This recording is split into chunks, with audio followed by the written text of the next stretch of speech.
UPSC ಟಾಪರ್ಸ್ನ mock test answer ಕಾಪಿನ ಹೇಗೆ ಡೌನ್ಲೋಡ್ ಮಾಡ್ಕೊಳ್ಳೋದು ಅಂತ ನೋಡೋಣ.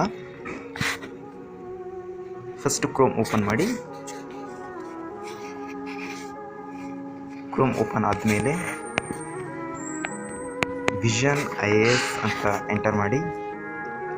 ವಿಷನ್ IAS ಅಂತ ಎಂಟರ್ ಆದಮೇಲೆ ನಿಮಗೆ ಡೈರೆಕ್ಟಾಗಿ ಕಾಣುತ್ತೆ UPSC ಟಾಪರ್ಸ್ ಆನ್ಸರ್ ಕಾಪಿ ಅಂತ. ಸೊ ಅದ್ರ ಮೇಲೆ ಕ್ಲಿಕ್ ಮಾಡಿ.